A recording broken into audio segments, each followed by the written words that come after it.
ओम शांति। ओम शांति। आज की तारीख है 8 मार्च 2023। साकार महावाक्य। बाबा कहते, मीठे बच्चे, सबको सुख देने वाला भोला व्यापारी एक बाप है। सबको सुख देने वाला भोला व्यापारी एक बाप है।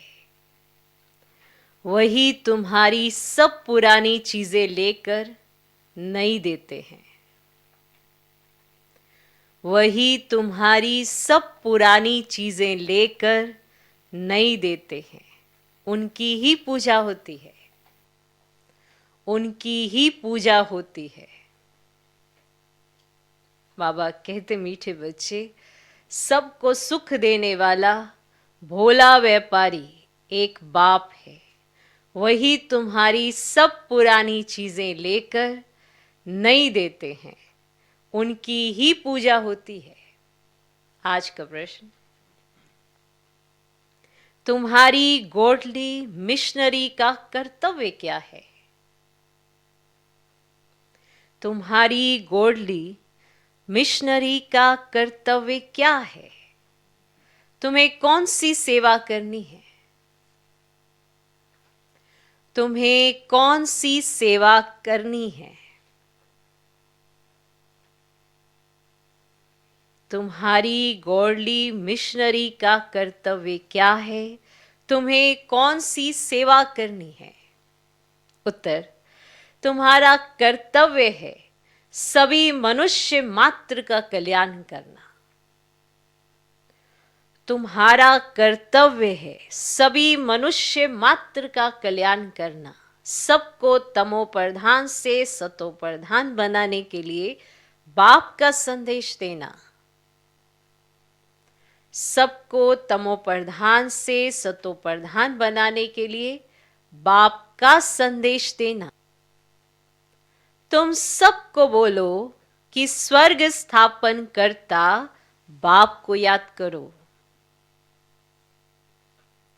तुम सबको बोलो कि स्वर्ग स्थापन करता बाप को याद करो, तो तुम्हारा कल्याण होगा।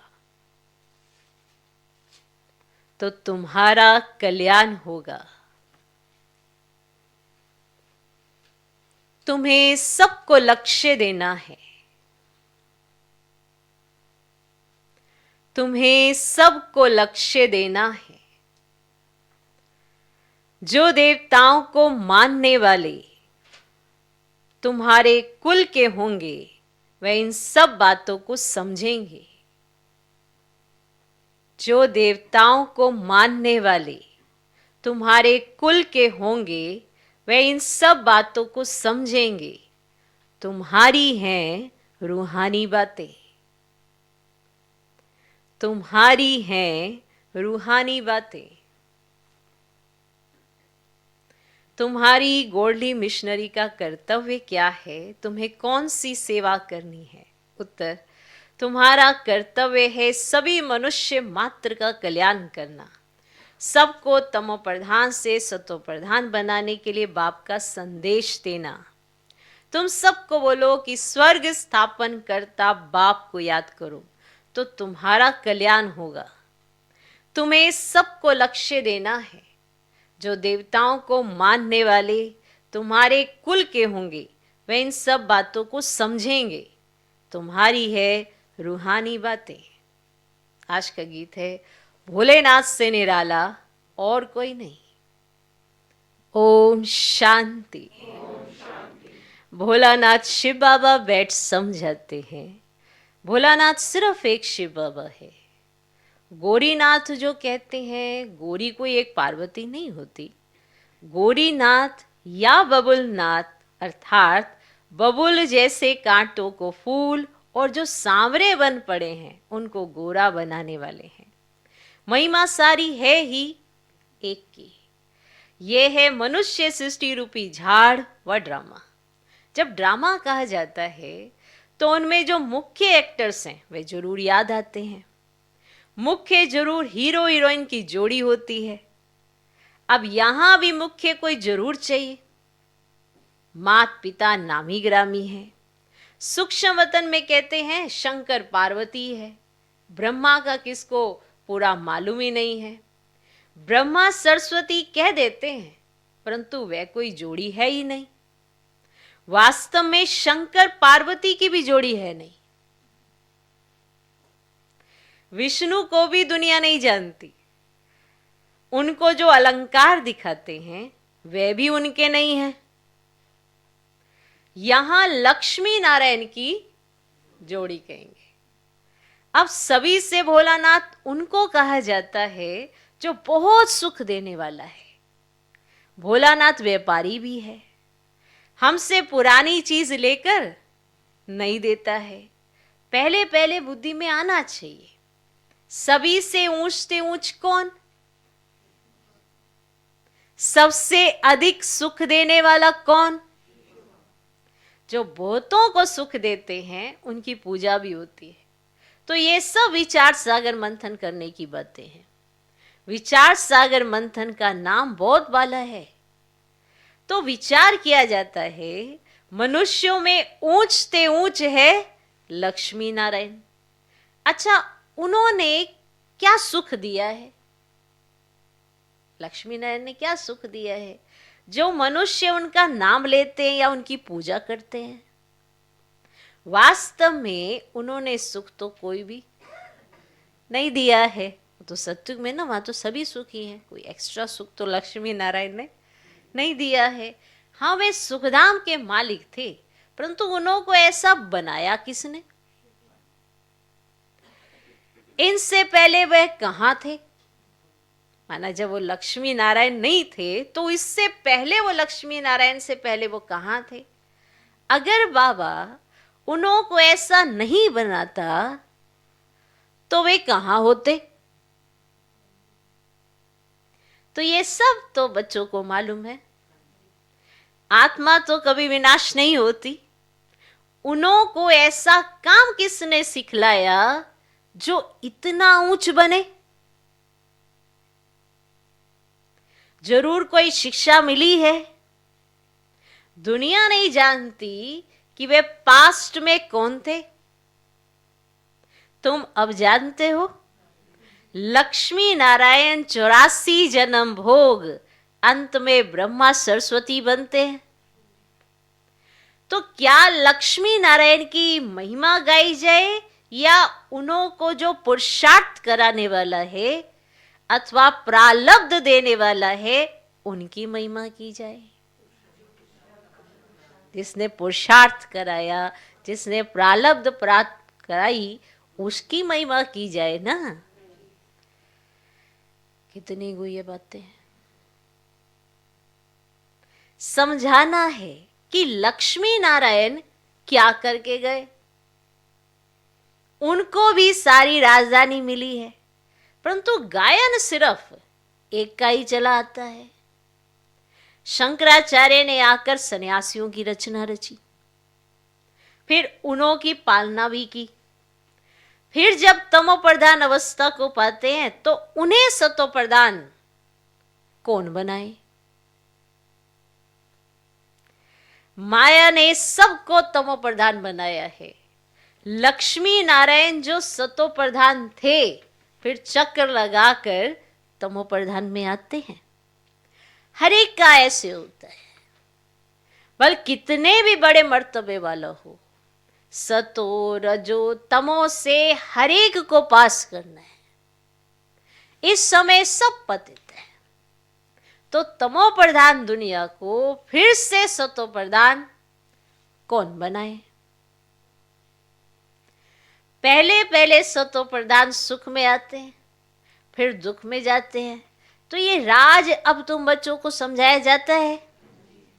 84 जन्म लेना होता है तो जरूर सतो प्रधान से तमो प्रधान बनना ही होगा। हर चीज सतो रजो तमो जरूर होती ही है। प्रिसेप्टर्स का भी ऐसे होता है, वे भी अब तमो प्रधान है। तो फिर भी अब सबसे ऊंचते ऊंच कौन है जो कभी भी तमो प्रधान नहीं बनता? अगर वे भी तमो प्रधान बन जाए तो फिर उनको सतो प्रधान कौन बनाए? फिर बलियारी उनकी हो जाए जिसने बनाया। ऐसे ऐसे विचार सागर मंथन करने से दिल में जो पॉइंट्स जचती है, अच्छी लगती है, तो सुनाई जाती है। भोलानाथ परम पिता परमात्मा ही सबका सदगति दाता, सतो प्रदान बनाने वाला है। सब दुर्गति से निकल गति सदगति को पाते हैं। नंबरवार जो भी पहले पहले आएंगे वे सतो प्रदान सतो रजो से होकर फिर तमो प्रदान बनेंगे जरूर। पहले पहले जब आत्मा नीचे आती है, माना परम धाम से आती है ना, तो उनको सुख भोगना है। परम धाम घर से आई है ना, कोई भी आत्मा जब पहले पहले आएगी तो उनको सुख भोगना है, दुख भोग ही ना सके। चाहे कलयुग लास्ट में भी कोई आत्मा आएगी ना, तो भी वो जब आएगी तो उसको सुख भोगना है, वो दुख भोग ही ना सके। मनुष्य पहचान नहीं सकते यह नया सोल है। मनुष्य समझेंगे कि अरे देखो ना इसको कितना सुख है, पर मनुष्य नहीं पहचान सकते कि ये ऊपर से नया सोल है, इसलिए इतना सुख है, मान है। अब सबकी तमो प्रधान अवस्था है। तत्व खानियां आदि सब तमो प्रधान है। नई चीजें थी अब पुरानी हो गई है। वहां का अनाज फल फूल आदि कैसे अच्छे होते हैं, वह भी बच्चों को साक्षात्कार कराया हुआ है। सूक्ष्म वतन में बछिया जाती हैं, कहती है बाबा ने शुभी रस पिलाया। जरूर ऊंच बाप चीज भी ऊंची देते होंगे, बाबा इतना ऊंच तो ऊंची चीज देते होंगे। बच्चों को यह बुद्धि में रहना चाहिए, ऊंच से ऊंच एक भगवान ही है। याद भी सब उनको करते हैं। गॉड फादर कहते हैं गॉड रहते ही है ऊपर में। आत्मा गॉड फादर को याद करती है क्योंकि आत्मा को दुख है, तो भोलानाथ बाप आकर फिर सुख देते हैं, तो उनको क्यों नहीं याद करेंगे। आत्मा कहेगी हम शरीर के साथ जब दुखी होता हूं ना, तो बाप को बहुत याद करता हूं, बहुत याद आती है बाबा की। जब शरीर के साथ दुखी होता हूं, आती है, ये आत्मा कहती है। रावण दुश्मन दुख देते हैं तो बाप को याद करते हैं। दुख में हम सभी आत्माएं परमात्मा को सिमरन करती है, ऐसे ही है ना। फिर जब हम आत्मा स्वर्ग में रहती है तो बाप को याद नहीं करती। ये आत्मा कहती है बाप को ही पुकारेगी ना।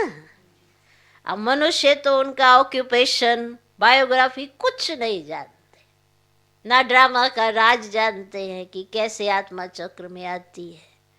तुम बच्चे अब जानते हो माया रावण दुख देने वाली है। ये रावण राज्य शुरू हुआ है द्वापर से। अब यह भी समझाना है क्योंकि यह किसको पता ही नहीं है कि सबसे पुराना दुश्मन रावण है। उनकी ही मत पर यह पार्टीशन आदि हुआ है। रावण की मत पर पार्टीशन हुआ है।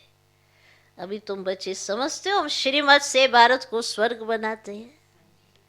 वही सदगति दाता सबका है।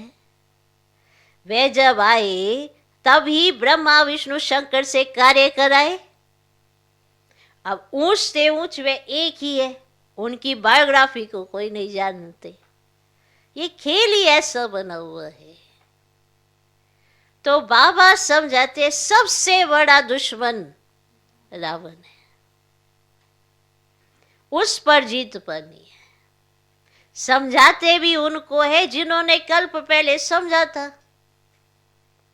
वही आकर शूद्र से ब्राह्मण बनते हैं। अब विचार करो, सतयुग से त्रेता अंत तक कितनी संप्रदाय वृद्धि को पाती रहेंगी। तो इतने सबको ज्ञान देने की सर्विस करनी है। सबको बाबा का परिचय देना है। इतने सब में ज्ञान का बीज बनना है। ज्ञान का विनाश तो नहीं होता, लड़ाई वालों का भी उद्धार करना है। हमारे दैवी संप्रदाय वाले जहां होंगे वे निकल आएंगे। उन लड़ाई करने वालों को कहा जाता है जो युद्ध के मैदान में मरेंगे वे स्वर्ग में जाएंगे। ऐसे ना, लड़ाई करने वालों को कहा जाता है कि जो लड़ाई करते करते मरेगा ना वो स्वर्ग में जाएगा। परंतु उनके कहने से स्वर्ग में जा नहीं सकते जब तक तुम लक्ष्य ना दो।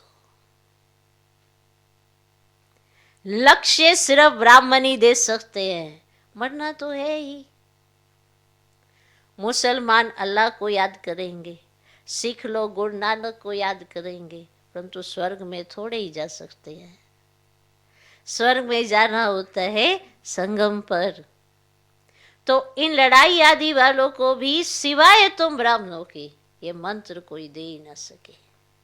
स्वर्ग का मालिक बनाने वाला सबसे ऊंच है वह बाप।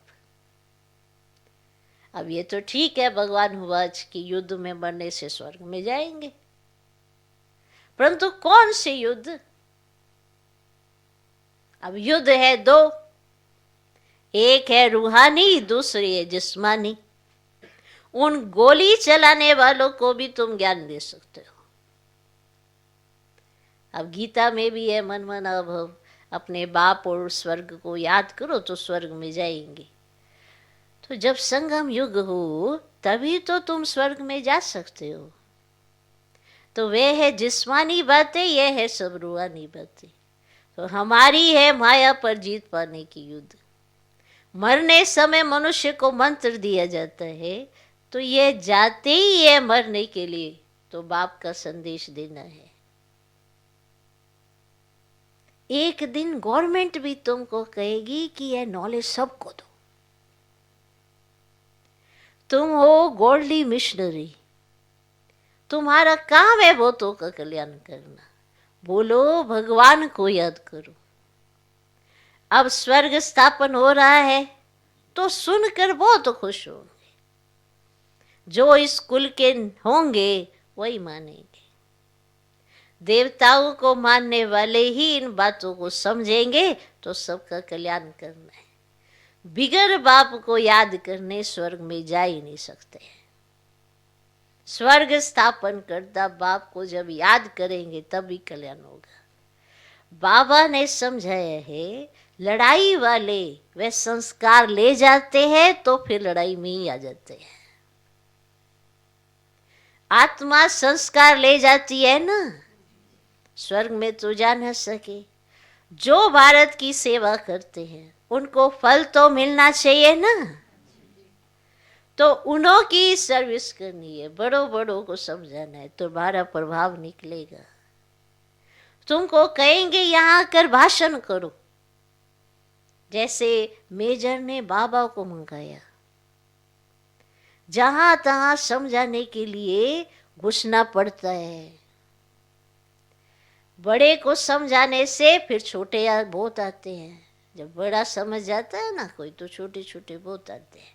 परंतु गुरु को तुम पहले समझाओ तो चेले लोग उनका माथा ही खराब कर देंगे। फिर उनको निकाल दूसरे को गद्दी दे देंगे, कहेंगे हमारे गुरु का तो माथा ही खराब हो गया, तो गुरु ही चेंज कर देंगे। तो गुरु को निकाल देंगे, गद्दी किसी और को दे देंगे, क्योंकि यह बिल्कुल नई बातें है ना। सारी दुनिया में एक भी मनुष्य गीता को पूरा समझते नहीं। कहते हैं बड़ो रुद्र ज्ञान यज्ञ से विनाश ज्वाला प्रज्वलित हुई थी, फिर क्या हुआ यह नहीं जानते। मनुष्य कुछ भी नहीं जानते। इस समय सब तप प्रधान है। क्रिश्चियंस भी ये मानते हैं कि क्राइस्ट यहाँ बेगर रूप में है, फिर बेगर से अमीर कौन बनाए। सबका सदगति दाता तो एक ही परमात्मा है ना। तो तुम बच्चे अगर अच्छी रीति बैठ समझाओ तो बहुतों का कल्याण कर सकते हो। बाप स्वर्ग का रचयिता ही पतित पावन है, तो उनकी श्रीमत पर चलना पड़े। जो लायक होंगे वही निकलेंगे। जिनको स्वदर्शन चक्र का वह मन मना भव का अर्थ बुद्धि में है, उनको ही ब्राह्मण कहेंगे। ब्राह्मण बनने बिगड़ देवता नहीं बन सकते, प्रजा तो वो तो बननी है। त्रेता अंत तक जो आने वाले हैं उनको यह मंत्र मिलना है। तीर उनको ही लगेगा जो हमारे कुल का होगा। तुम्हारे तीर में अब जोहर बढ़ता जाता है, फिर पिछाड़ी में बहुत तीखे बाण लगेंगे। सन्यासियों को भी बाण लगे है ना, फिर समझाए बरोबर ये भगवान ही बाण मारते हैं। तुम्हारे ज्ञानवान अब जोहरदार रिफाइन बनते जाते हैं। मुख्य बाण एक ही है, मन मना भव। यथार्थ रीति समझाए कि यही संगम युग है जहां से स्वर्ग जा सकेंगे। तो महाभारत लड़ाई भी सामने खड़ी है, वह भी युद्ध का मैदान है, यह भी युद्ध का मैदान है। माया पर जीत पाने में मेहनत लगती है, साधारण प्रजा भी बहुत बननी है। जो इस कुल में आने वाला नहीं होगा उनको याद ही नहीं पड़ेगा। सर्विस के लिए विचार सागर मंथन करते रहेंगे तो तुमको ज्ञान की पॉइंट्स आएंगी। उस युद्ध में भी विचार सागर मंथन चलेगा, ऐसे करेंगे तो जीत पाएंगे। तो बुद्धि तो चलती है ना, प्रैक्टिस भी करते हैं। जब तीखे हो जाते हैं तब मैदान पर लड़ने जाते हैं। तुम्हारे पास बहुत ढेर आएंगे। भगवान के दर पर भक्तों की भीड़ होनी है, मच्छरों मुआफिक आएंगे। प्राइम मिनिस्टर व किंग क्वीन के आगे इतनी भीड़ नहीं होती जितनी भगवान के पास भक्तों की भीड़ होगी। फिर उस भावना से आएंगे, कोई खराब विचार नहीं रहेगा, ये तो निराकार बाप है ना।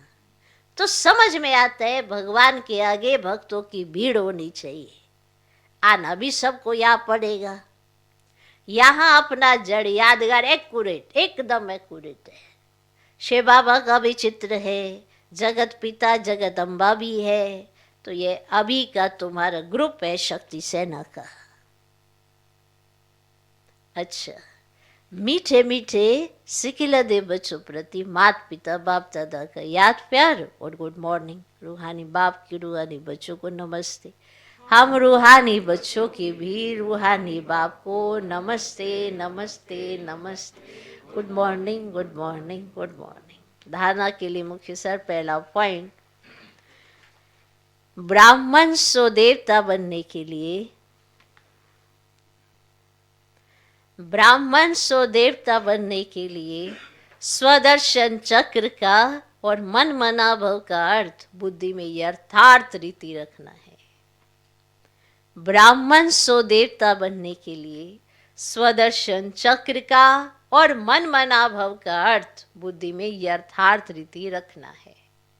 सबको लक्ष्य देने की सेवा करनी है, सबको लक्ष्य देने की सेवा करनी है। दूसरा पॉइंट, माया पर जीत पाने के लिए विचार सागर मंथन कर ज्ञान की गहराई में जाना है। माया पर जीत पाने के लिए विचार सागर मंथन कर ज्ञान की गहराई में जाना है, रतन निकालने हैं। आज का वरदान, पवित्रता की स्टेज द्वारा अविनाशी ईश्वरीय मस्ती का अनुभव करने वाले होली हंस भव। पवित्रता की स्टेज द्वारा अविनाशी ईश्वरीय मस्ती का अनुभव करने वाले होली हंस भव। होली पर सभी बड़े छोटे के भान को भूल आपस में एक समान समझ मस्ती में खेलते हैं। दुश्मनी के संस्कार भूल मंगल मिलन मनाते हैं। यह रस्म भी अभी की है।